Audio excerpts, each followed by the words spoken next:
तो मुख्य सबका लक्ष्य अलग अलग होता है इस मार्ग में भी। जी गुरु जी। गीता में 4 किस्म के कारण से लोग अध्यात्म में आ जाते हैं। आर्तो, जिज्ञासु, अर्थार्थी, ज्ञानी। ये 4 कारण से अध्यात्म में लोग आते हैं, भक्ति मार्ग में ऐसे लगते हैं, ऐसा बताया गया है। जी गुरु जी। मैं तेरा परीक्षा कर रही थी, तेरे को दर्शन देने के लिए आई हूँ, ऐसे बोल के वो अपने आसन में बैठी, उसके मुंह से ज्योति निकला। मैं कुछ बोल नहीं पाया, मेरे मुंह बंद है, आंसू आ रहा है, मैं नीचे ज़मीन में घुटने पर अपना बैठा हूँ। ऐसा देखने पर तो फिर मेरे को जैसे उसने उतना बोला और उसके मुंह में मैं जैसे देखा तो मेरे मन में जितना भी डाउट था, पूरा ब्रह्मांड, पूरा सृष्टि, ये सब हमको चमत्कार ही चमत्कार लग रहा है। कैसे सूर्य घूम रहा है, कैसे पृथ्वी घूम रहा है, कैसे पानी चल रहा है, कैसे बर्फ़ पड़ रहा है, कैसे आपका ये टेक्नोलॉजी चल रहा है, कैसे आप बोल रहे हैं, कैसे मैं बोल रहा हूँ, कैसे हम देख रहे हैं जी। ये चमत्कार नहीं है? जी गुरु जी। देखने वाले के ये सब चमत्कार है ना। जी जी।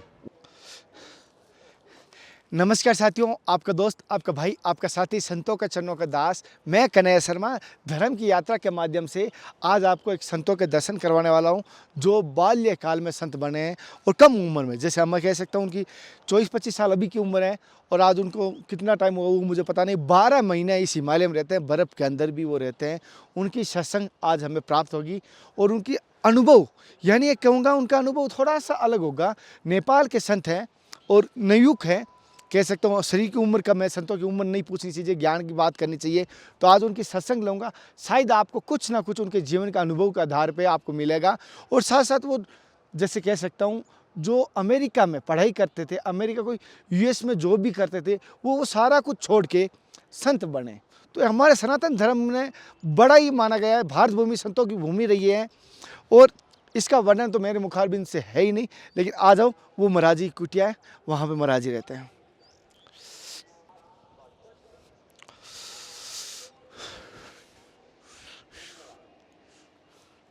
और साथ साथ पास में नदी भी बह रही है, आगे आप देख पा रहे, नीचे दिखा रहा नदी, झूम कर लो, दिख पा रहे हो, नदी भी बह रही है, आप देख पा रहे हो जैसे की तरफ से और समस्त भक्तों की तरफ से आपके चरणों में साक्षात ओम नमो नारायण। संत बनने के बाद, आप नवयुवक है, आप हमारी उम्र के हैं, तो संत बनने के बाद आपका अनुभव कैसा रहा कि आप औरों के लिए भी प्रेरणा स्रोत बनेंगे, मार्गदर्शन बनेंगे, तो आपका अनुभव कैसा रहा महाराज जी इस मार्ग पे आने के बाद? अब पहले तो हमको ये पता नहीं चलता कि चलो भक्ति के मार्ग में लगे हैं, पर उसमें लगने के बाद क्या करना है, मतलब तंत्र मंत्र में लगना है, आयुर्वेद की औषधि जानना है, ज्योतिष बनना है, अब धुना लगा के कहीं बैठना है, जटा बड़ा करके बैठना है, राख लगा के बैठना है, क्या करना है हमको पता नहीं चलता ना शुरू में। तो बाद में ये पता चला कि जो हमारा लक्ष्य है, परम लक्ष्य है, वो मोक्ष है। जी, मोक्ष है ना। जी जी। और मोक्ष तक पहुंचने के लिए हमारे अंदर में जो विकारें हैं, जो हमारे जीवन में कष्ट दे रहे हैं, तो वो कष्ट के निवृत्ति के लिए हम कर्म करते हैं और सबको करना भी चाहिए। जी गुरु जी। तो उससे यही मेरे को इस मार्ग में आने के बाद यही पता चला कि जीवन को सरल बनाने के लिए, दुखों से, कष्टों से मुक्ति पाने के लिए अपने अंदर में जो विकार है उसको हम हटाएं। जी। तो वो हटाने के लिए अभी के हिसाब से देखा जाए, वो हटाने के लिए आपको ये वस्त्र पहनना आवश्यकता नहीं पड़ेगा, आप ऐसे भी कर सकते हैं, आप जो भी जैसे भी कर सकते हैं। हाँ। पर वो तब ज्ञान हुआ जब इस मार्ग में आने के बाद ज्ञान हुआ। तो मुख्य सबका लक्ष्य अलग अलग होता है इस मार्ग में भी। जी गुरु जी। गीता में 4 किस्म के कारण से लोग अध्यात्म में आ जाते हैं। आर्तो, जिज्ञासु, अर्थार्थी, ज्ञानी। ये 4 कारण से अध्यात्म में लोग आते हैं, भक्ति मार्ग में ऐसे लगते हैं, ऐसा बताया गया है। जी गुरु जी। तो उसमें से चारों का आर्तो माने दुखी, कोई दुखी हो जाता है तो आध्यात्मिक मार्ग में लगता है, कोई जिज्ञासु हो जाता है तो अध्यात्म के मार्ग में लगता है, किसी को कुछ अर्थ आर्जन, कुछ अर्थ माने न केवल धन, जिस भी किस्म का आर्जन, चाहे ज्ञान आर्जन हो, और किसी को ज्ञान हो जाता है कि चलो हम तो कुछ नहीं है, सारा ब्रह्मांड संसार का सृष्टि स्रोत एक है, उसको हम नमन करना चाहिए, ये सब का किसी न किसी सम्मिश्रण से इस मार्ग में हम आते हैं, या जो भी लोग आते हैं जी गुरुजी। तो उसी में से हमको भी अब किसी का मात्रा कोई दुखी होने से ज़्यादा आया होगा, कोई जिज्ञासु होने के कारण आया होगा। तो हमारा कष्ट भी समझिए, हमारा जिज्ञासा भी समझिए, हमारा अर्थोपार्जन भी समझिए, और हमारा थोड़ा सा ज्ञान भी समझिए। तो चारों चीज़ के थोड़ा थोड़ा सम्मिश्रण, अलग अलग रेशियो में थोड़ा थोड़ा सम्मिश्रण से हम इस मार्ग में आए हैं। और मुख्य इसका लक्ष्य यही है कि दुखों से निवृत्ति, जन्म मृत्यु रूपी जो ये संसार चक्र है उससे निवृत्ति, परम मोक्ष की प्राप्ति। ये संसार की स्रोत क्या है उसको जानना, अपने आत्मा का स्वरूप क्या है वो जानना। जी बस ये महाराज जी, जैसे कि हर किसी की होती है कि चमत्कार को नमस्कार करते हैं या कोई ऐसी जीवन में चमत्कारी घटना करते हैं, उसकी तरफ आस्था और बढ़ जाती है। ये हर जीवन में होता है, चाहे गृहस्थी हो चाहे संतों में हो। तो आपके जीवन में ऐसा यहाँ पर रहने के बाद कोई ऐसी चमत्कारी घटना घटी जिससे आपकी और निश्चय हो गया कि हाँ आगे और भी रह सकते हैं? हाँ, अब हमको संसार में चमत्कार के सिवाय कुछ दिखता नहीं। ये नदी बह रहा है, कितना बड़ा चमत्कार है। ये बादल आ रहा है, ये संसार घूम रहा है, ये पृथ्वी सूर्य आ रहा है, ये सब आ रहा है। देखने वालों को पहले जो हम जब अंधकार में थे तब किसी ने कुछ खेला दिखा दिया तो हमको अचम्म लगता था। जी गुरुजी। चमत्कार लगता था। जी। अभी हमको पूरा ब्रह्मांड, पूरा सृष्टि, ये सब हमको चमत्कार ही चमत्कार लग रहा है। कैसे सूर्य घूम रहा है, कैसे पृथ्वी घूम रहा है, कैसे पानी चल रहा है, कैसे बर्फ़ पड़ रहा है, कैसे आपका ये टेक्नोलॉजी चल रहा है, कैसे आप बोल रहे हैं, कैसे मैं बोल रहा हूँ, कैसे हम देख रहे हैं। जी। ये चमत्कार नहीं है? जी गुरुजी। देखने वाले के ये सब चमत्कार है ना। जी जी। वो उन छोटे छोटे चमत्कार से ये बड़े बड़े चमत्कार हैं। मेरे दृष्टिकोण में ये सारा संसार अभी चमत्कार ही चमत्कार। मैं देखता हूँ तो पूरा चमत्कार देख के मैं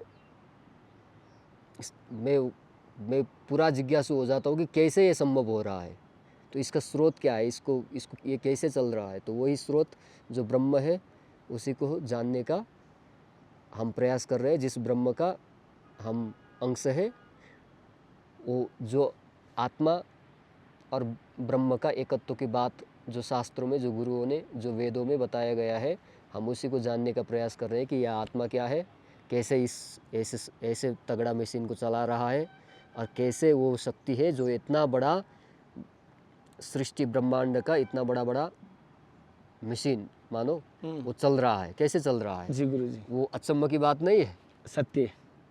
कितना बड़ा अचम्म है वो। देख के तो सब सारा संसार अचम्म ही अचम्म है।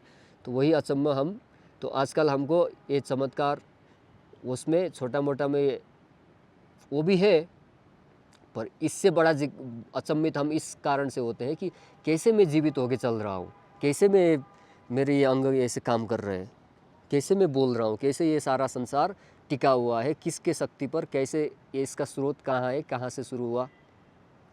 इस अचम्म में मेरा चिंतन इस अचम्म, इस जो सरप्राइजिंग जितने भी ये है ना, इसमें मेरा चिंतन आजकल चलता है कि कैसे हो रहा है। तो इसी को जानने का हमारा प्रयास रहता है कि सोचो, अपने अंदर सोचो, अपने बाहर को सोचो, और देखो कि ये कैसे चल रहा है।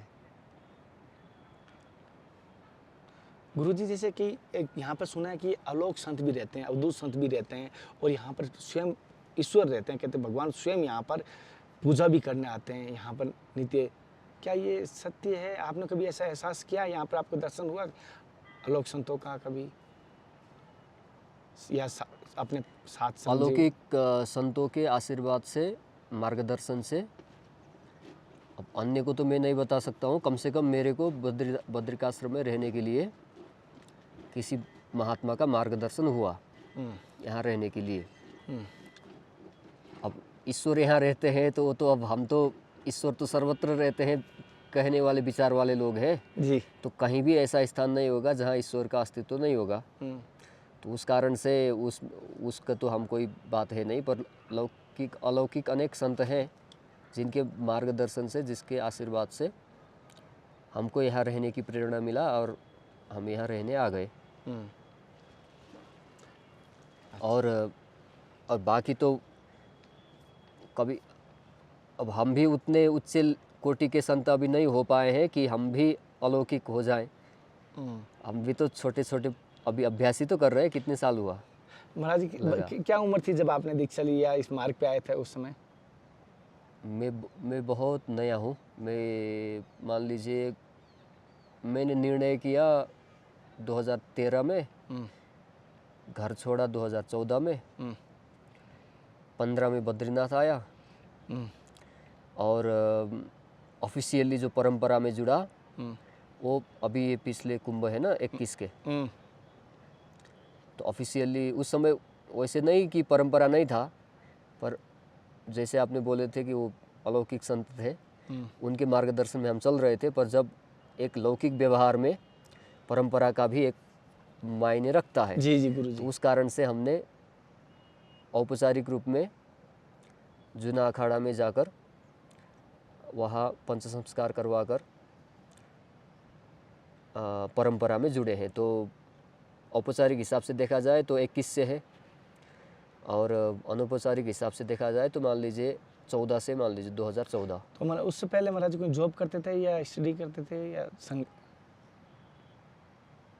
मैं यूएस में था, स्टडी कर रहा था। यूएस में? जी। हाँ।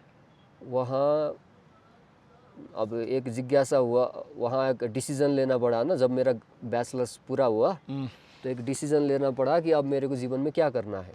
हाँ। अमेरिका अगर रहना है, वहाँ के ग्रीन कार्ड सिटीजनशिप के पीछे लगना है, तो उसी हिसाब से पेपर वर्क अपना चलाना चाहिए। अगर मेरे को यहाँ रहना ही नहीं है तो फिर मैं उस लफड़े में क्यों पढ़ूं? क्योंकि उसके पीछे लगने के बाद तो 5 साल 10 साल तो उसके पीछे पढ़ना ही पड़ेगा। जी गुरु जी। तो मैं सोचने लगा कि मेरे को जीवन में क्या करना चाहिए। जी जी। तो सोचते सोचते ये हुआ कि मेरा स्वधर्म क्या है। तो स्वधर्म के खोज में ऐसा लगा कि मेरे को, मैं अब एक बार विश्व भ्रमण करूँगा। जी गुरु जी। तो विश्व भ्रमण करने के लिए मैं निकला पैदल, वहीं अमेरिका से, यूटा राज्य में था मेरा। तो निकला तो फिर मार्गों में अनेक लोग से मिले, अनेक ये इस्कॉन के मंदिरों में वास हुआ। तो मंदिर में बैठते समय उनका नियम था कि 16 माला ये हरे कृष्ण मंत्र जप करना पड़ता था, तभी तुमको रात को वास मिलेगा। ऐसा उनका नियम था ना। तो वो 16 तो एक माला दिया मेरे को तुलसी का, 16 माला में जपता था हरे कृष्ण महामंत्र। फिर मेरी माँ, मेरे जन्म स्थान है नेपाल, मेरी माँ चिंतित हो गई कि बेटा ऐसे ही चल रहा है अब सब कुछ छोड़ के। तो उन्होंने मेरे को चंडी में दीक्षित करवाई। वो भी एक साधिका है, हम ब्राह्मण परिवार से जन्म है मेरा। तो उन्होंने मेरे को चंडी का साधना, चंडी का मंत्र दे के, इस मंत्र जपो तो निर्भय हो जाओगे, ऐसा बोल के मेरे को। फिर अब कभी कभी भय का स्थिति आता था तो वो चंडी में जपता था। तो ऐसे होते होते मेरा यूरोप, साउथ अमेरिका जाने का मेरा प्लान कैंसल डाइवर्ट होके इंडिया आने का प्लान हुआ। तो इंडिया से डायरेक्ट दिल्ली आया, दिल्ली से वृंदावन। राधा अष्टमी के समय था और कुछ ऐसा, उसी समय कुछ ऐसा घटना घटा मेरे जीवन में, जिसके कारण से मेरे को जो एक लीप ऑफ फेथ बोलते हैं ना, कि हम अब छलांग लगाएंगे कि उस साइड में, इस साइड थे अब उस साइड चले गए जी। तो उसमें ऐसा भय का स्थिति कुछ उत्पन्न हुआ वहाँ कि मैं वो जो मेरी माँ ने दिया हुआ जो चंडी मंत्र था उसको मैं बहुत भाव से, बहुत रफ्तार से, बहुत तेज़ से उसको जपने लगा, बहुत ध्यान से। तो वो होने के कारण देवी का ऐसा कृपा बना कि मेरे को उसके बाद लगा कि अब मेरे को जो चीज़ का मुझे डाउट था वो डाउट मेरा क्लियर हो गया। अब मेरे को फर्दर यूनिवर्सिटी की पढ़ाई करने में कोई इंटरेस्ट नहीं रहा। तो मैं अब आध्यात्मिक मार्ग में लगना ही अब आध्यात्मिक मार्ग ही मेरा आगे का मार्ग रह गया। ऐसा जब मेरा निर्णय हुआ 2013 में, फिर मैं घर गया, माताजी को बोला, माताजी ने भी बोले चलो ठीक है। पिताजी बोले ठीक है। फिर 14 में मैं निकल के इस मार्ग में अभी आने इतना में। महाराज जी, जैसे आपने बताया एक घटना घटी थी वृंदावन में जाने के बाद जिससे आपने छलांग लगाई है, जी। तो ऐसी क्या घटना घटी जिससे इतना बड़ा आपने संग, क्योंकि संत बनना मामूली बात नहीं होता, उसका कदम रखना ही बहुत बड़ी बात होती है। पहला अब देख क्या है कि जो वहाँ मैंने अनुभव किया वो तो मैं ही अनुभव कर सकता हूँ। जी गुरु जी। तो सामान्य रूप में वो लोग समझेंगे नहीं वैसा, पर मोटा मोटी रूप से ये हुआ था कि अब मैं बाहर से आया था, मेरे पास कुछ डॉलर्स थे, मतलब ठीक ठाक थे, और मेरा हिंदी भी नहीं था, तो लोगों को सबको पता था कि मैं बाहर से हूँ। तो मेरे को अब मन में भ्रम आया या सच में आया वो मैं नहीं जानता, हाँ, पर मेरे को ये लगा कि अब कुछ लोग मेरे पीछे पड़े हैं मेरे को लूटने के लिए। ये इनको पता है मेरे पास इतना पैसा है, तो मेरे को लूटने के लिए पीछे पड़े हैं। और तो स्वाभाविक रूप से मैं डर गया। मैं डर गया। तो अब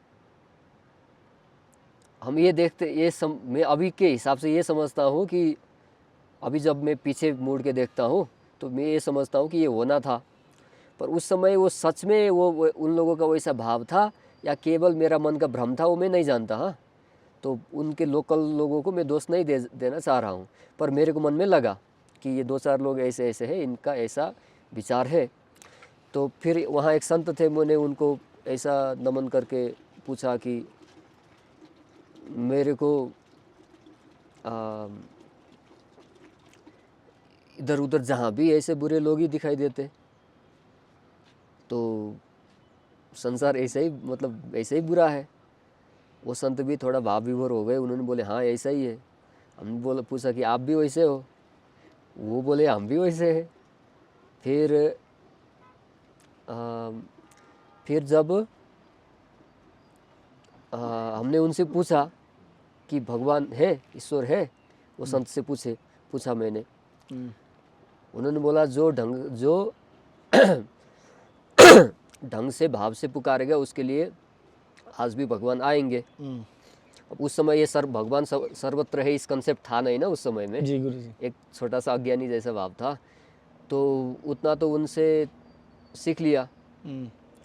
फिर दूसरे संत के पाँव जाके पड़ा कि हमको ये जानना है कि अच्छे लोग और बुरे लोग में हम कैसे भेद कर सके।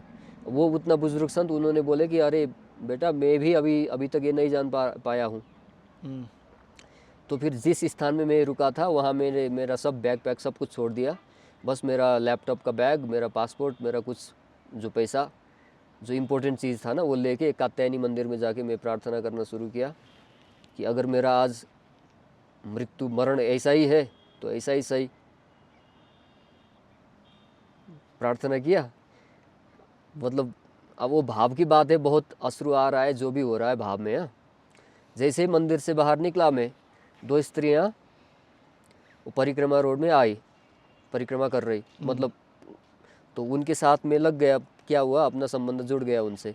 बुड्ढी एक होंगी 50, एक होंगी 60 ऐसी वाली। तो रास्ते में सेवा भी करता था थोड़ा थोड़ा, कहीं सेब देना, कहीं पानी पिलाना, क्या करना, क्योंकि देवी का भक्त मंत्र हम जप रहे थे, तो स्त्रियों के प्रति स्वाभाविक रूप से थोड़ा एक भाव, आदर का भाव आ जाता है ना। तो बुड्ढी ऐसे है, पाँव भी पड़ा। तो जब हम अटलाचुंगी पहुँचे तो अब मैं नेपाल के तरफ जाने के लिए मथुरा ट्रेन स्टेशन जाना था, वहाँ से दिल्ली जाके दिल्ली से काठमांडू के लिए फ़्लाइट पकड़ना था। तो मैंने जैसे ही जाके वहाँ वो दोनों को पाँव छू के फिर मैं विदा होने के लिए निकला, तो उनमें से जो एक थी, उन्होंने बोला कि इधर आ। फिर वो आसन में बैठ गई, अपने स्वरूप में आ गई। उसके मुंह से ऐसा ज्योति निकला, बोलती है मेरे को तू किसका भक्ति करता है? मैं दुर्गा का भक्ति करता हूँ करके जो मेरी माँ ने जो मंत्र बताई थी उसका मंत्र उसको सुना दिया, वो जो स्त्री को। एक तो वैसा देने के बाद अब उसका वाणी है, मेरे वाणी नहीं है। उसका वाणी ये निकला कि मैं तेरा परीक्षा कर रही थी तेरे को दर्शन देने के लिए आई हूँ। ऐसे बोल के वो अपने आसन में बैठी, उसके मुंह से ज्योति निकला। मैं कुछ बोल नहीं पाया, मेरे मुंह बंद है, आंसू आ रहा है। मैं नीचे ज़मीन में घुटने पर अपना बैठा हूँ। ऐसा देखने पर तो फिर मेरे को जैसे उसने उतना बोला और उसके मुंह में मैं जैसे देखा तो मेरे मन में जितना भी डाउट था वो चला गया। वो अब उसको पता नहीं है ये सब, हम तो यात्रा में चल रहे हैं, अब सब चीज़ तो नहीं करेंगे ना यात्रा में चलते समय कि हम क्या मंत्र जप रहे, कुछ कर रहे, क्या कर रहे। जैसे वो दो परिक्रमा में वो दो माताएं हैं, हम भी वहीं से चल रहे हैं, बस उतना है। मेरा तो फुल परिक्रमा का प्लान भी नहीं है, मैं तो बस अटलाचुंगी से मथुरा जाने के प्लान में हूँ।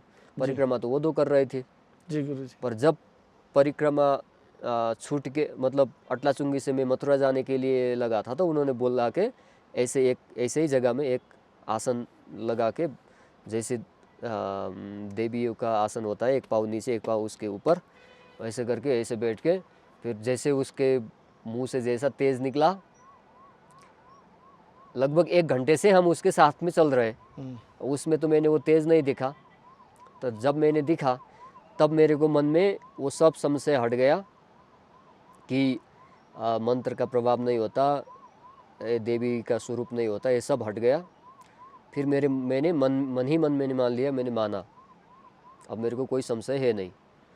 तो वैसे करके फिर 2-4 कुछ बातें हुई, चलो अब तुम्हारा रक्षा मैं करूँगी करके उन्होंने हमको फिर वहाँ से आगे जाने के लिए मार्ग प्रशस्त कर दी। तो वहाँ से मेरे को बाकी जो भी संशय था मेरे मन में ईश्वर के प्रति, देवी देवताओं के प्रति, वो संशय मेरे को वहाँ से हटा बिल्कुल। तो मेरे को वहाँ से कभी उसके बाद आज तक 1 सेकंड के लिए भी मेरे मन में ये नहीं आया कि शायद मैंने गलती तो नहीं किया। बढ़िया जगह में था, जॉब कर रहा था, पढ़ाई ठीक ठाक था, सेटलमेंट का बढ़िया व्यवस्था था, घर परिवार में कुछ कमी नहीं था।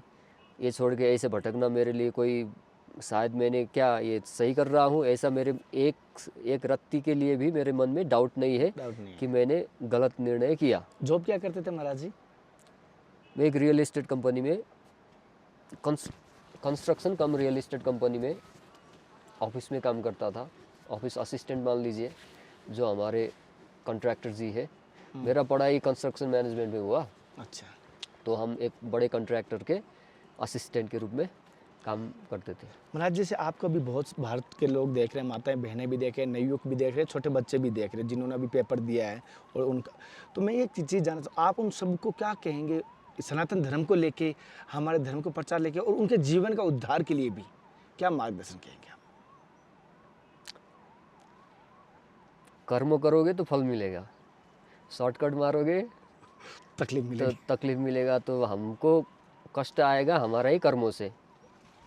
तो ये नहीं हो रहा, जॉब नहीं मिल रहा, ये नहीं मिल रहा, वो नहीं मिल रहा, ये जो सब कंप्लेन नहीं चलेगा। तुम ढंग से बुद्धि पूरा के तुम काम करोगे, तुमको अपॉर्चुनिटी हर जगह है।